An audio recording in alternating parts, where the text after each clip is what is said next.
Barangay LS 91.1 Podcast. Barangay LS 91.1 Podcast.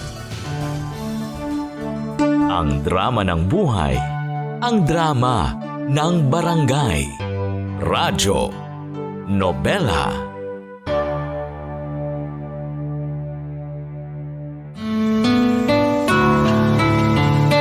Naranasan mo na bang maging service crew sa isang fast food chain? O ikaw ay parating kumakain sa isang fast food chain? Ano-ano kaya ang kwento ng mga ngiti at pagbati sa'yo ng isang service crew tuwing o-order ka?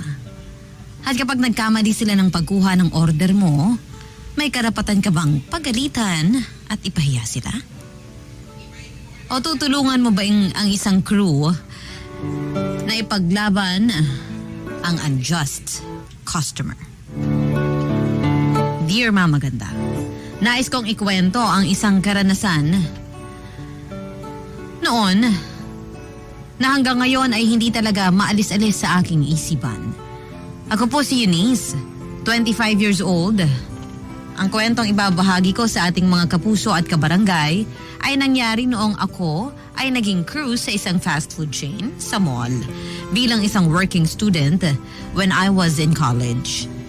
Na-assign ako sa counter crew. Ako ang kumukuha ng orders ng mga customer. Masaya ako sa trabaho ko sa fast food chain at syempre malaking tulong sa akin ang kinikita ko sa pang-araw-araw kong pangangailangan. Habang nag-aaral ako. Taga-Tondo po ako at hindi na ako humihingi sa mga magulang ko dahil gusto kong maging independent. Nais ko pong makapagtapos upang maging maginhawa naman ang aming pamumuhay. When I reached 18 years old, ay super saya ko dahil pwede na akong makapagtrabaho sa isang fast food chain. Nakikita ko kasing maraming pera ang kaibigan kong si Joanne tuwing sahod niya. At ako, ang lagi niyang nililibre. Sabi niya sa akin na malaking tulong ang pagiging fast food chain crew niya sa isang malapit sa amin noong nag-aaral siya. Pero syempre mahirap at nakakapagod din dahil pagkatapos mong magtrabaho ay dediretso ka naman sa iyong eskwelahan para mag-aral. Kailangan talaga ng time management kapag working student ka. Dapat meron ka pa ring time sa pag-aaral at paggawa ng mga assignments. Ano pa ang silbi ng pagtatrabaho mo kung napapabayaan mo naman ang pag-aaral mo? Kaya sinisiguro ko talaga na balanse ang lahat. Hindi maiaalis na meron talagang customers na kinatatakutan ng lahat ng crew dahil masyadong mapangmataas. Masungit at ang parati nilang linya ay the customer is always right. Daw. One day, nakaengkwentro ako ng isang customer na binulyawan po ako, Mama Ganda. Hayaan niyo pong ituloy ko ang aking kwento. Ako po si Eunice at ito ang aking sulat.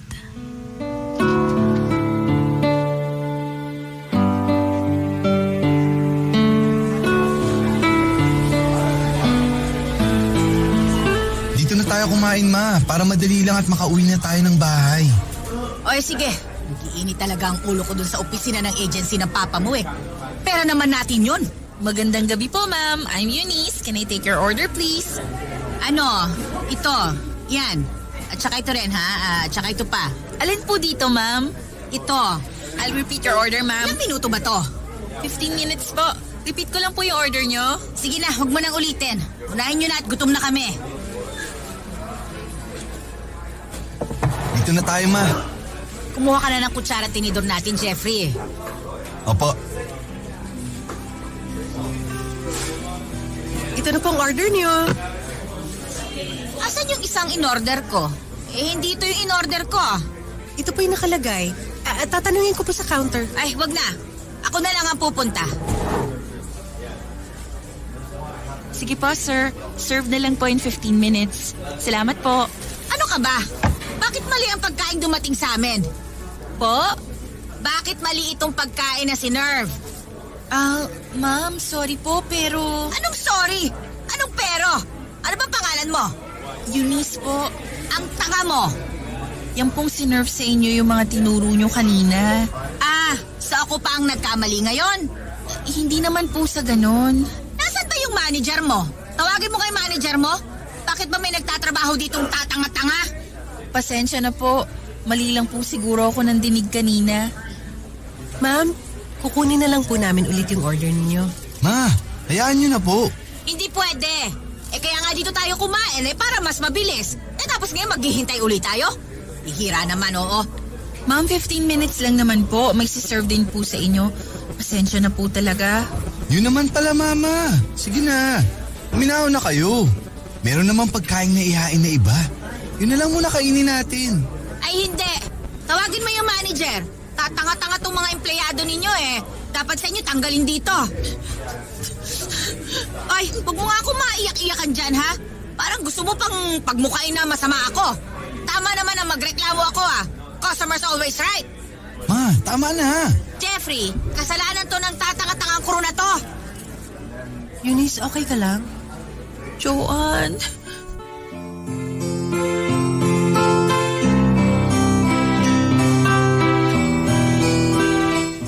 Iyak lang ako ng iyak. Nanglilisik ang mga mata ng Ali.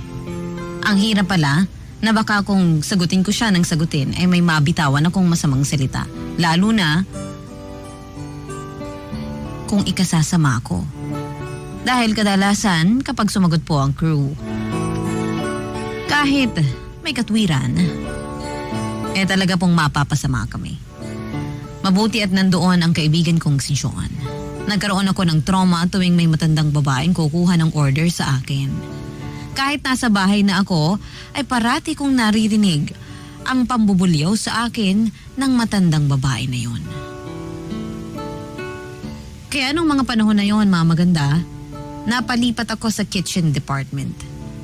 Kailangan ko ng trabaho dahil nag-aaral ako. Pero tinatatagan ko po ang aking kalooban araw-araw. One day, may nagpakilala sa akin habang naglalakad ako sa mall after ng shift ko nung araw na yon.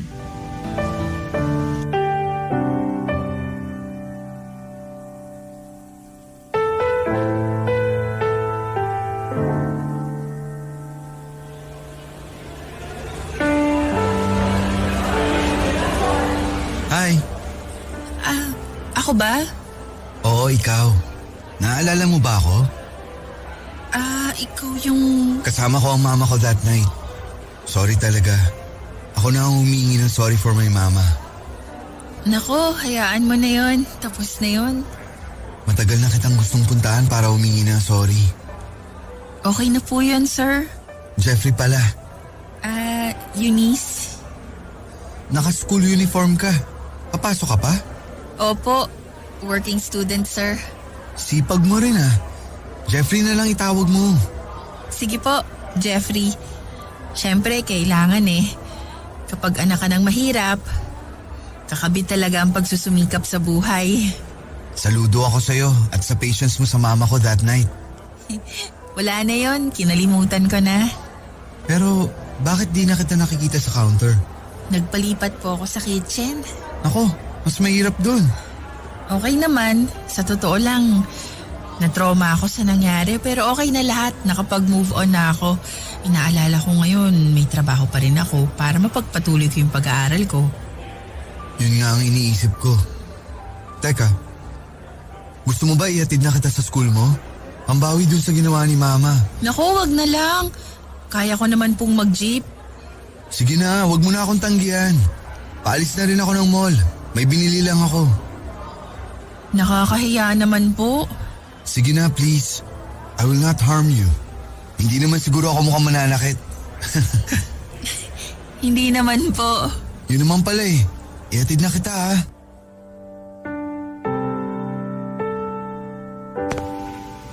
Mabait po si Jeffrey. Matangkad, maayos magdamit.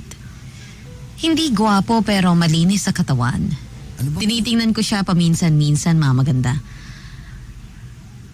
Talaga pong may iba sa kanya.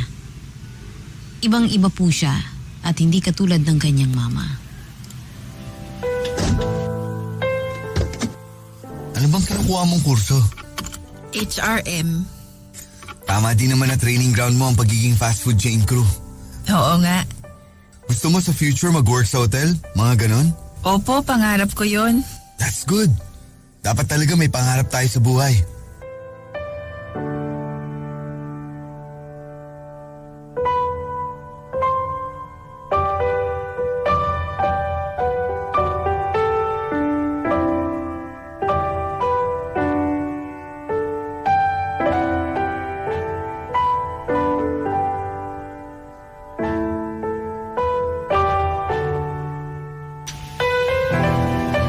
Masiyahan siyang tao at kabaligtaran ng kanyang ina. Napapansin ko ang patience niya.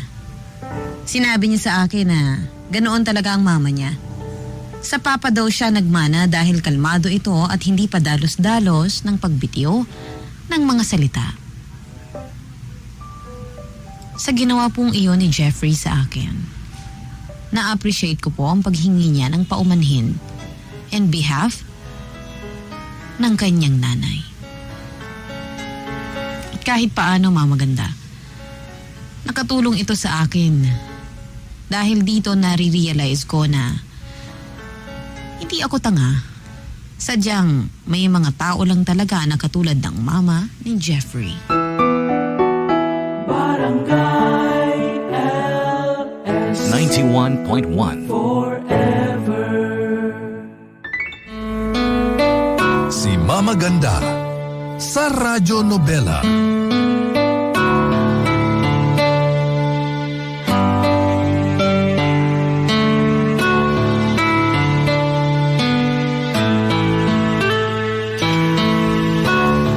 Simula noon ay parati na kaming nagkakasalubong sa mall. Naulit po yon, Mama Ganda. Yung mga paghatid niya sa akin sa eskwela. Naging magkaibigan kaming dalawa at nagpalitan na kami ng numbers. Kinukumusta niya ako sa trabaho ko at sa aking pag-aaral. May araw din na tinatawagan niya ako dahil gusto niya nang may makausap.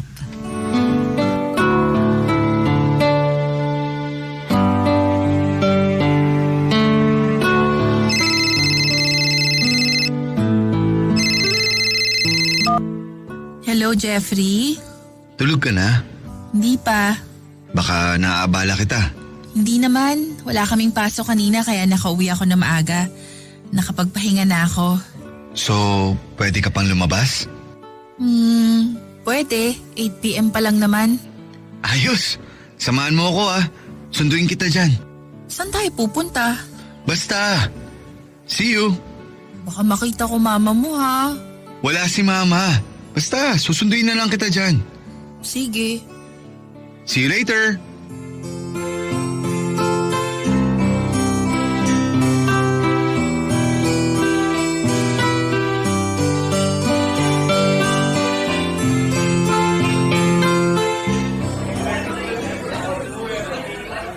Bakit tayo nandito? Gusto kong kumain ng masarap. Pwede naman na hindi mo na ako sinama. Bayaan mo na. Sumama ka na eh. Pero ang mahal naman dito. Siyempre, nakasahod. Ang yabang ah. Biro lang. Basta umorder ka lang. At ako na ngayon yung umu-order. Dapat maging mabait sa crew. Oo naman.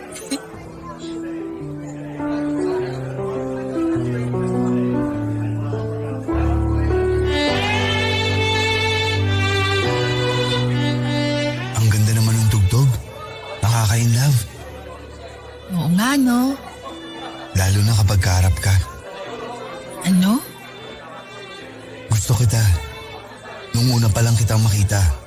Kahit hindi magandang tagpo for you at kay mama, na iba na ako naramdaman sa'yo. I like you. And I think I'm falling in love with you. Jeffrey, nakakabigla naman. So, binabasted mo ba ako? Hindi. Yes! Boyfriend, girlfriend na tayo? Ay, teka lang. Tama naman ang sabi mong hindi. It means tayo na. Ang daya. Bigyan mo lang ako ng chance, Eunice. Ipapakita ko sa'yo na seryoso ako. Mamahalin kita ng tapat. Isahan mo ako ah.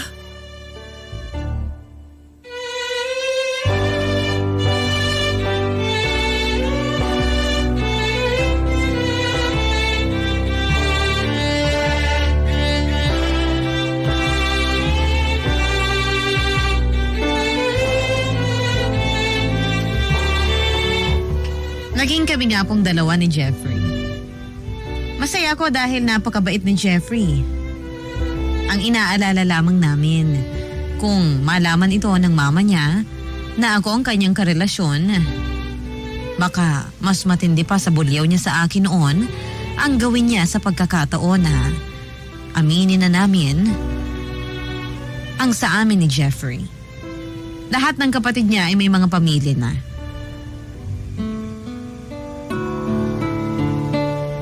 Parang kinakabahan pa rin ako sa idea na magkikita kaming muli ng mama ni Jeffrey.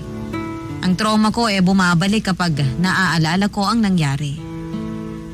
Pero nag-usap po kami at gusto na niya talaga akong ipakilala sa kanyang mama upang mapag-usapan na ang kasal. Gusto na po akong maging asawa ni Jeffrey. Totoo po ang narinig niyo. Tapos na ako sa aking pag-aaral. At sa fast food pa rin ako nagtatrabaho bilang manager na. Pinuntahan namin ni Jeffrey ang bahay nila. Pero kahit iba na po ang posisyon ko, nandun pa rin po yung takot na makilala ko o maipakilala ako ni Jeffrey ng formal sa kanyang mama. Pinapawisan ako hanggang sa magtapat na ang mga mata namin ng mama ni Jeffrey ng araw na kinatatakutan ko.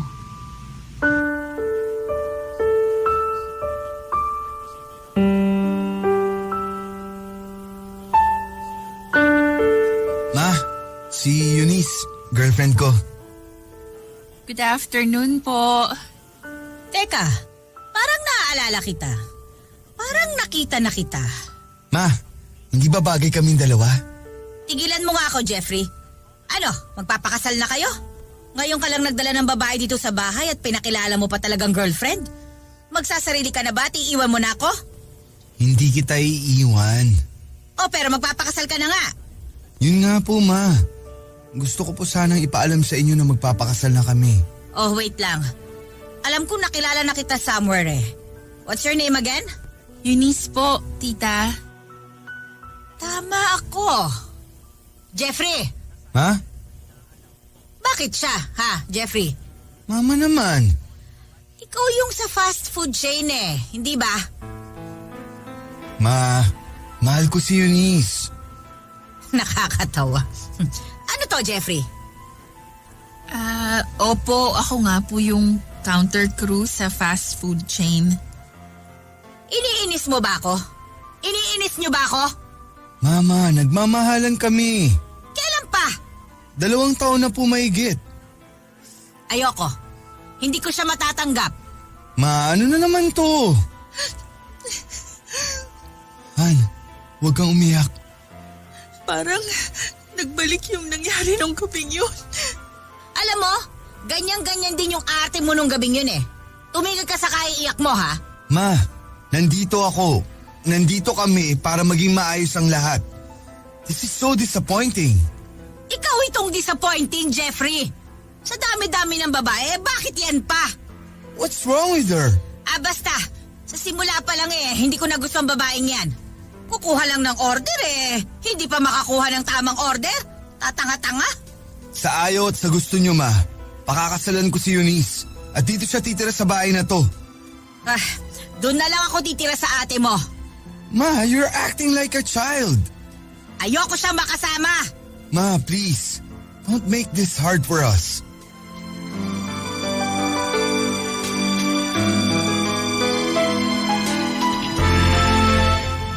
Hindi ko talaga alam sa mga oras na yon kung tama ba ang ginawa namin na ipakilala niya ako sa kanyang mama.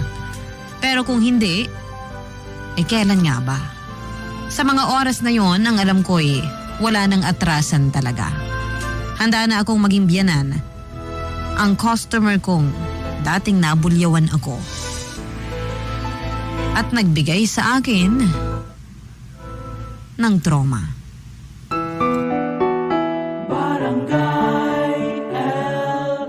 In Lucena, 91.1. Si Mama Ganda sa Radyo Nobela.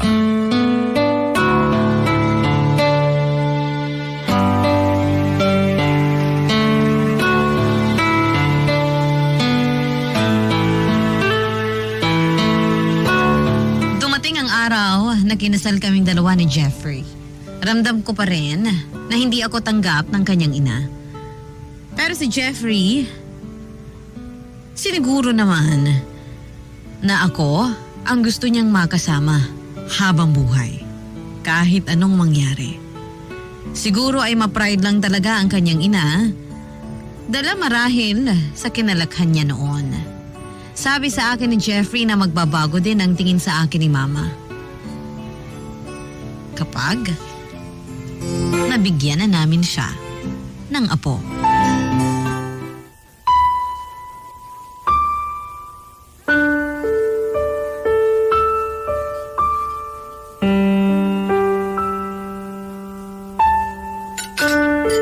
Mama, kain na po kayo. Busog pa ako. Masarap po itong niluto ko. Alam mo naman na ayaw ko sa'yo, di ba? Okay lang po na ayaw nyo sa akin. Kumain na lang po kayo kasi tanghali na at hindi pa kayo kumakain. Huwag mo na akong pagsilbihan. Hindi ka na crew sa isang fast food chain, ano? Asawa ka na ng anak ko. Ang lit ng mundo nating dalawa, ha? Mama, sorry po talaga dun sa nangyari sa atin noon. Alam mo, inis na inis ako sa sarili ko hanggang ngayon. Naku, bakit naman po? Inis ako dahil sa inasal ko. Ayaw kita maging manugang dahil sa nangyari nung gabing yon. Ang kitid ng utak ko. Kalimutan na po natin yun, Ma. Pero matyaga ka sa akin, ha? Mahal ko po si Jeffrey at mahal ko po ang mga taong mahal niya. Alam mo, bilib ako sa'yo. Kahit isang salita against me, wala akong narinig sa'yo. Talaga bang ganyang kakabait, ha, Eunice? Alam niyo naman, Ma, na sa Tondo ako lumaki. Sanay na ako sa kahit anong ugali. Kapag hindi ko na kaya, iiiyak ko na lang. Nakita nga kitang umiiyak noon at dito sa bahay ng maraming beses. Ayokong magtanim ka ng sama ng loob sa akin. Patawad ha. Patawarin mo ako, Eunice. Matagal ko na po kayong pinatawad, Ma. Pinalaki niyo pong mabait si Jeffrey at salamat po. Ang papa talaga nila ang matyagang nagturo sa kanila. Pero parte pa rin po kayo ng pagkatao niya. Hello? Oh, ano to? Parang seryoso kayong dalawa. Anak, kailan nyo ba balak na magkaroon ng baby? Okay na kayong dalawa? Oo. Masaya ako at okay na kami. Magandang balita. Gumawa na kayo ng baby ha? Para naman makita ko na yung apo ko sa inyong dalawa. Mamaya po, magtatrabaho ako para makabuo na kami.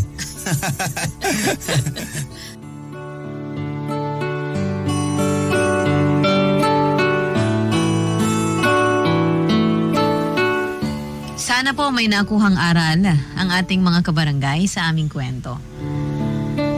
Pero syempre,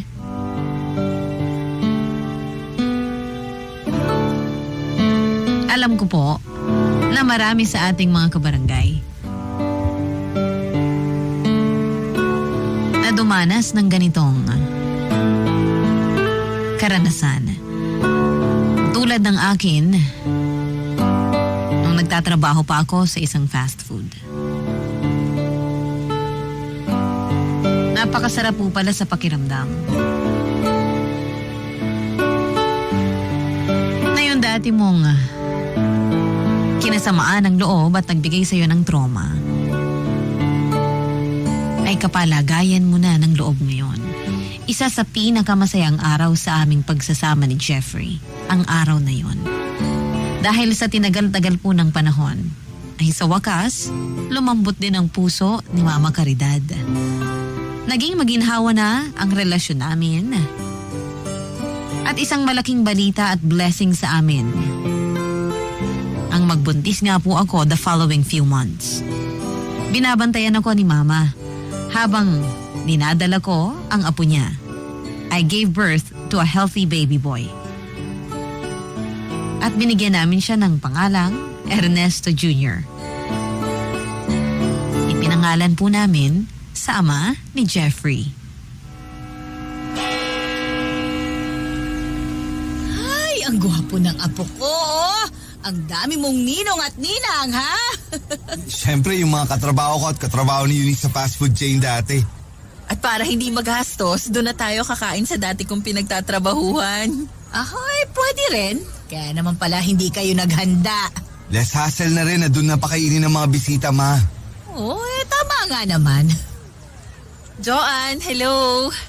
Congratulations sa pagiging mother mo, ha? Naging ninang din ako sa wakas. Naaalala mo ba ako? Ay, opo. Pagpasensyahan nyo na ako noon, ha?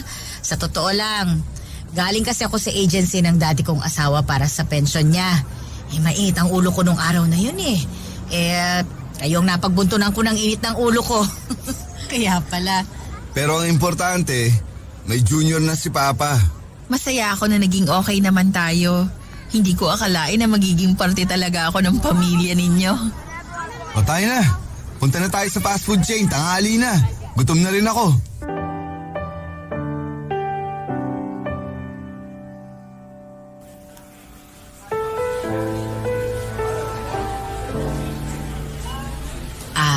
Eunice, Ano po yun, ma? ako na magbubuhat kay baby, ha? Ikaw na ang kumuha ng order ko.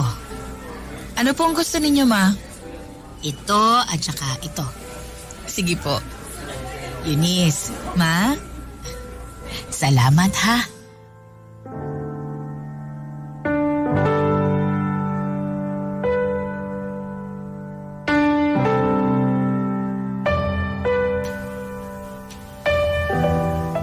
Sana po.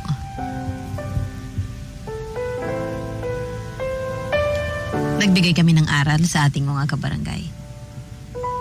Ang nais ko lang iparating sa lahat na maging considerate dapat tayo sa mga taong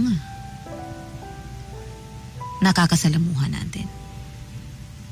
Hindi natin alam kung ano magiging epekto sa kanila ng ating mga salita, pagkilos at pagtrato. Kapag mali ay dapat itama at huwag maging daan ang mali sa isang mali na naman. Kung nagtaas din ako ng boses noong pinagalitan ako ni Mama Caridad, ay lalala pa siguro ang nangyari sa amin. Kaya buti na lang hindi po yun ang ginawa ko. Kung hindi, ay nagpakumbaba ako. Nang magkasama na kami ni Mama Caridad sa isang bahay, ay magiging impyerno pa siguro kung sakaling hindi rin ako nagpigil ng aking sarili nung araw na nabuliwan niya ako. Dapat sa isang magbiyanan ay magkaroon ng pagkakaunawaan at maging bukas kung anuman ang problema sa isa't isa upang maging maayos ang pagsasama sa loob ng tahanan. Maraming salamat po sa pagbasa sa aking munting sulat. Hindi man ganoon kadrama o hindi man ganoon kasaya, alam kong kahit paano ay marami pong nakarelate dito. Ako po, ang inyong forever kapuso at kabarangay, Eunice. Ang drama ng buhay, ang drama ng barangay. Radyo, nobela.